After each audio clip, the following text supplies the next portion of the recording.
Steve here. And Larson. Welcome back to Going In Raw News Brief. We're going to try to keep this one brief today, Larson, but there's a lot to cover. Let's try to get this one to 600 likes. Why don't you guys smash that like button? Larson, odd number of times, though.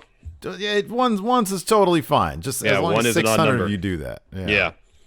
First thing, WWE apparently is changing how they produce their content yet again. Of course, not that long ago, we heard they were going to do stuff in bulk over the course of a few days, shoot 5 weeks of television.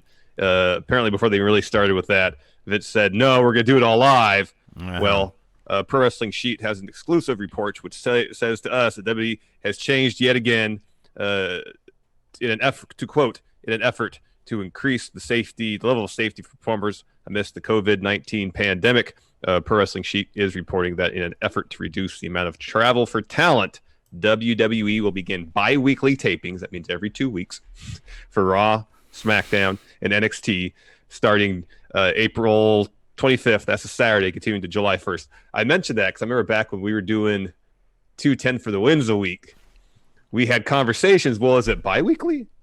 No, bi-weekly is every 2 weeks. It's semi-weekly. It's twice a week. So not that I'm a know-it-all. Yeah. Confusion could happen. We think bi-weekly, that's twice a week. No, it's every other week. Quickly, what's semi-monthly? That's twice a month. Semi is twice in the span. Bi-monthly, every other month, every 2 months. Exactly. So Pro Wrestling Sheet sources tell them that, quote, despite some outside criticism, WWE is putting a lot of effort into mitigating risks and doing the best they can to protect people's health and safety while still keeping the business afloat amidst the current pandemic. So let's do some completely and totally baseless speculation. The speculation about them going live was that Vince wanted to ensure that contractually they kept to their contractually obligated number of live TV shows from their new TV deal. So then Fox or USA couldn't come to them after the fact and say, hey, you did like 20 of these things not actually live. It was taped. We're going to, pull back the monies. Mm-hmm. We're going to redo the contract or get out of the find a way to get out of the contract. Or that would be the reason to get out of the contract. Seemingly, that isn't an issue because they're going to be doing these things taped yet again. So it seems apparently I'm guessing, there was some sort of conversation between WWE, their broadcast partners, to make sure they were in the clear to do tapings. Yeah. And maybe this is kind of the compromise they came up with said rather than doing a month's worth, 5 weeks worth, 6 weeks worth, they'll do it every other week. I guess the potential advantage or there is advantage of doing it this way as opposed to live every week, obviously, for the safety. It's not as good as doing bulk as in doing 5 weeks and then letting people go home. At least this way, you do your taping, you get 2 weeks off. That's essentially your quarantine period. Make sure you're in the clear, then you can go back to work. I don't necessarily think it necessarily mitigates the in terms of wrestlers who have families. They still have to kind of more or less not see their family for a period, assuming they want to quarantine upon return from taping if they have to travel for it. But I guess it's better than having to fly out weekly. Yeah. Well, yeah. No, this obviously is better. Pro Wrestling Sheet, incidentally, sort of buried in this in the tweet or the article or whatever, did seem to confirm that last week was in fact live, even though there was no live bug on any of the programming. And it's going to be live tonight and through next week. Yes. And then, like you said, following that April 25th, I think it was. Yeah, that's Saturday. They're doing, what are they doing on the 25th? They're doing 2 episodes of SmackDown on the 25th. Mm-hmm. So I guess really the people who fly out for SmackDown next week will just stick around an extra day, do that round of tapings. They're not back until, it says here, May 11th. Yeah. I wonder if any of it, we also don't know what level. I mean, I was reading today about some private island off Miami Beach that everybody gets tested there because they're super rich. We don't know what access to testing they have. I mean, maybe potentially, when they say, hey, go home and see your families, maybe they have access to one of these quick tests. I don't know. So maybe they're incentivizing the wrestlers as well in that manner. Who knows? But yeah, I mean, this is better. I wonder if part of the conversation might have been, and I'm just speculating here, Gargano versus Ciampa was pre-filmed. And granted, they're not doing, a lot of that stuff. But given that it was pre-filmed, maybe they used that to take that to the networks and say, hey, listen, we got a ratings bump because of the buzz that this match generated.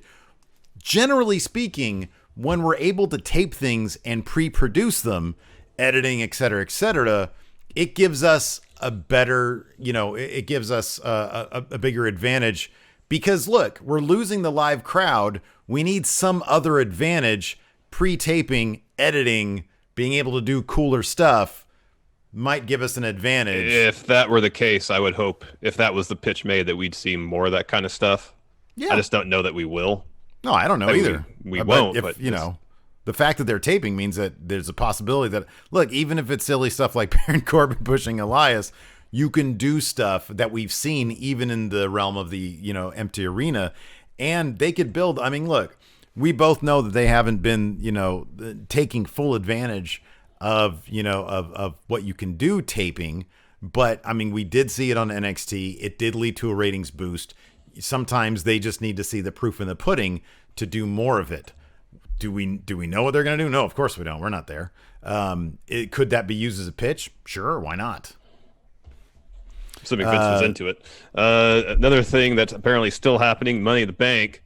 The question is where, though. We know it's not going to be in Baltimore, Royal Farms Arena. They already canceled it.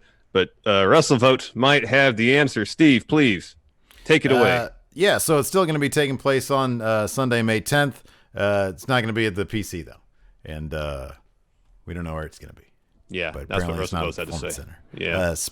Baseless speculation, Larson. Where the hell are they going to do this thing?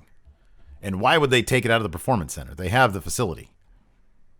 Full Sail? Is that like an upgrade? I honestly, when they do stuff at the Performance Center, it looked kind of like Full Sail. Like they've dolled it up to make it look like the same size. The only thing I could think, I feel like it is a larger space. Like there's more of a ramp and stuff. That's the only reason I could think. Maybe a larger like a larger stage type of thing. Yeah. Okay. Why would with that a larger Tron and stuff? I mean, spectacle wise, I guess it makes sense, but I can't tell a difference. Like what they did. Yeah, it's not much of a difference. I mean, that's what WrestleVote says here. Still working on location confirmation. Obviously, no fans in attendance, regardless of location. So we'll have it at, I don't know, like the Orlando Taco Festival. I don't know. I know fast festivals are canceled. It's a bad joke, but you can't do that. Maybe instead of having the Orlando Taco Festival, they'll have Money in the Bank. Here's the thing. Like if they let's say they find like a daily place size venue, right? Mm-hmm. It doesn't look better. Like this, you want a smaller place at this point. I mean, I was thinking in my head the other day. I was like, man, what if the idea? Go ahead. They find an abandoned bank and do it inside a vault. If they got creative with stuff, I mean, maybe there is a space like, I think it was the joint next door, the empty space next door. They did Ciampa versus Gargano. Dude, look, I know there's no way we can tell this, and maybe it's not even feasible. But if they elect to do pay-per-views as special events that are like, I'm not gonna say it's exclusively like shot like the Boneyard match, which was shot like a movie. Yeah. But if they got out special cameras like if they did the whole thing like Gargano Ciampa, which yes, they edited that, but it feels like mainly they just did a multi-camera edit, meaning they had a bunch of cameras in place, and it's not like they were redoing takes. They might have for the bigger moves, I don't know. But it did feel like that was one continuous match that they just filmed with better cameras and then did a multi-camera edit on it. To me, I think it'd be great. Hey, this is a special event. We're not going to just do the goofy, stupid-looking gym workouts thing. We're going to produce it up a little bit. Maybe that's why the change of venue. I don't know. I have no idea. But I'm, again, nobody knows. This is baseless speculation. Exactly. That's all we can do right now. That's all we can do. So, of course, obviously, this week was a pretty tough one for WWE. Lots of layoffs. There might be more to come. And have we heard anything about that? Is that in this next bit? Because I didn't even read the notes. No, Meltzer seems to think that what we heard is it. That's it. Okay. All right. Hopefully that's the case. I hope so. But there is sort of a lingering question. Exactly how much of WWE was laid off? So we've heard about numerous on-screen talents, Backstage producers, of course, a lot of those were furloughs, and writers who were either laid off or furloughed by WWE this past Wednesday. But those moves apparently only make up a fraction of the total number of workers who lost their job. PW Insider is reporting that, according to one source, at least 40% of the company was let go. That's insane. Wrestling Observer newsletter notes that WWE made massive cuts across every division, not just limited to on-air performers. In particular, the live events division was gutted since there will likely be no live events for some time to come, but writers and office workers were cut back heavily. This would seem to fit what WrestleVotes tweeted out Wednesday, saying that the number of people, staff plus talent, let go will be in the hundreds when all is said and done, well into the hundreds, a dark day in WWE history. And yeah, it absolutely is. I mean, this is, look, man, you know, their business model, and again, this sucks, but from a business perspective, it's completely understandable. Their business model is predicated on doing events in front of a lot of people. Now they've scaled down to doing a small, basically no relatively events. small TV production in a small facility, and that's going to be par for the course for a while now. There's a lot of people standing around doing nothing, man. Yeah, it still sucks though. It sucks. Sucks when we got let go too. Yeah, You know, at least there's something. At least there's a chance we get other jobs. I mean, like the thing is, like, there's like work's extremely hard to come by now. So I know people could get unemployment for 8-10 weeks. If this goes until next spring, then what they can do after that? You know, it just sucks.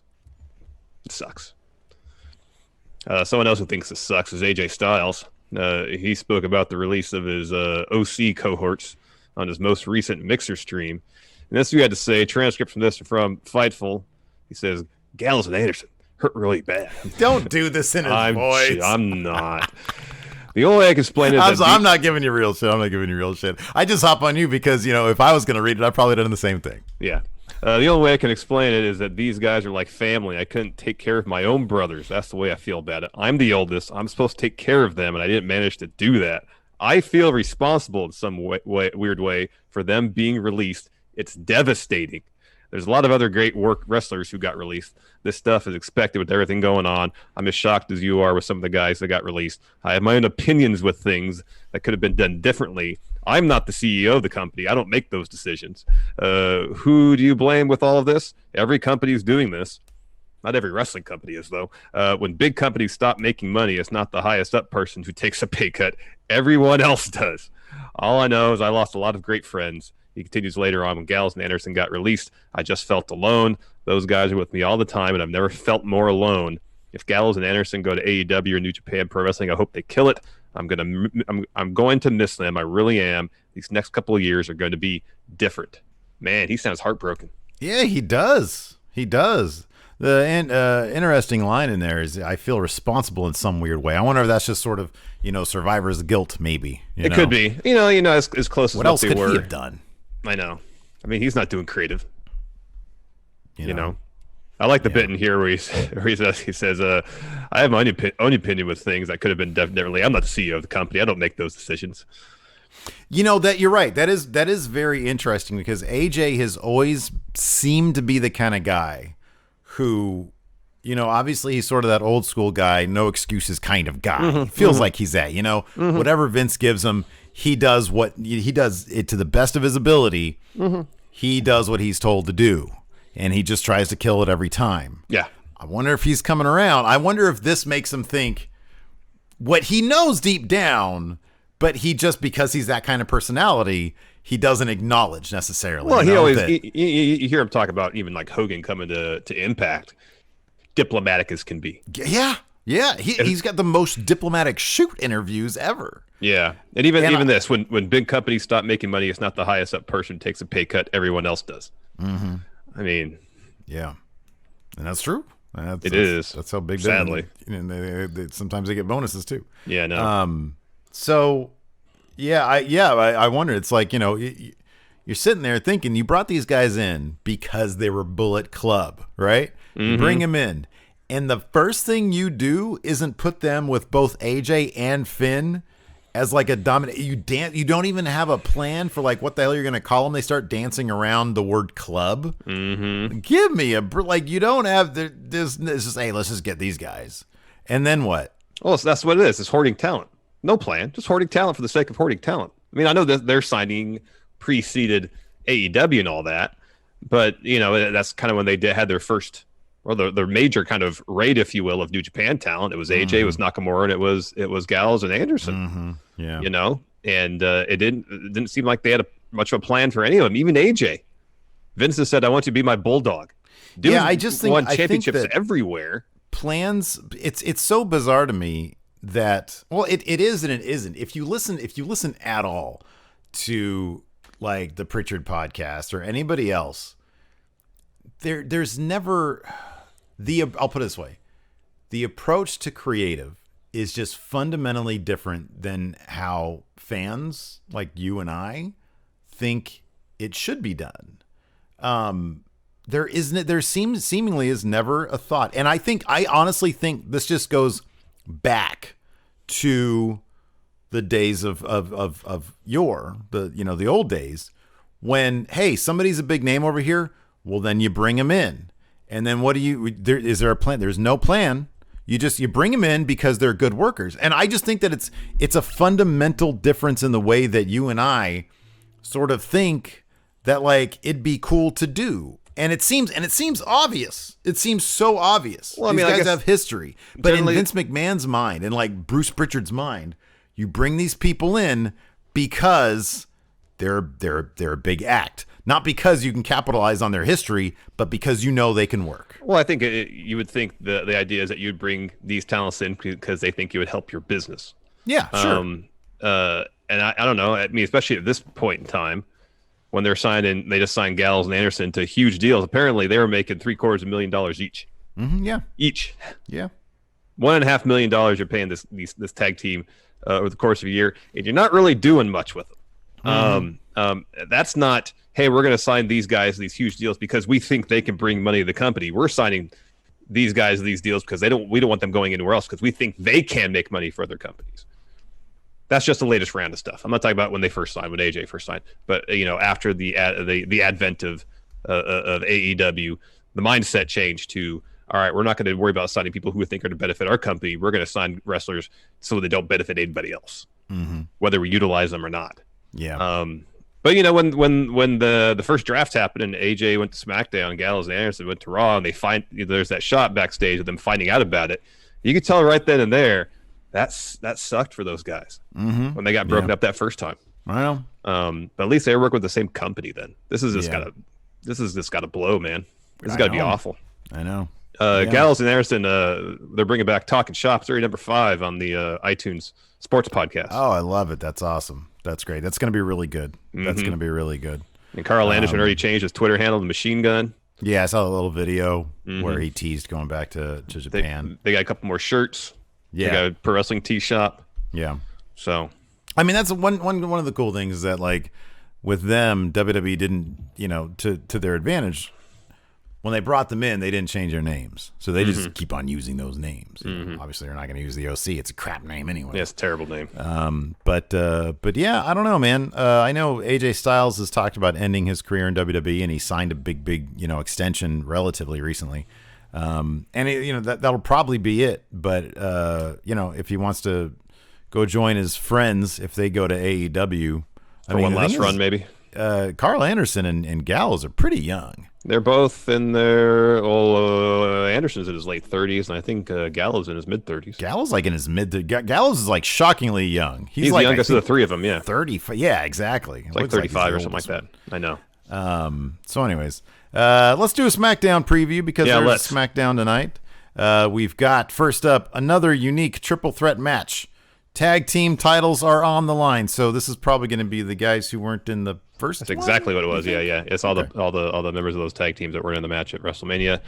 Sasha Banks and Tamina clash in the match with championship implications. Of course, if Tamina beats Sasha, she gets title shot. Daniel Bryan is going to face this will be a good one. That Daniel should be a good match. Versus Cesaro in a men's Money in the Bank qualifying match. That's going to be good. Hopefully be the main event and give it 20 minutes. I want Cesaro to go over there, man. That'd be cool. Sonya Deville out to clear the air with Mandy Rose. Not going to happen. No. And in fact, Sonya Deville might actually just lay out Mandy Rose. It's entirely possible. Women's Money in the Bank ladder match spot on the line also when Naomi meets Dana Brooke. Get the feeling Dana Brooke's going to feel the glow. Larson, what do you think? Think so. Probably. So. Yeah. Anyways, this is happening. So thanks for watching, everybody. We appreciate it. Till next time, we'll talk to you later. Goodbye.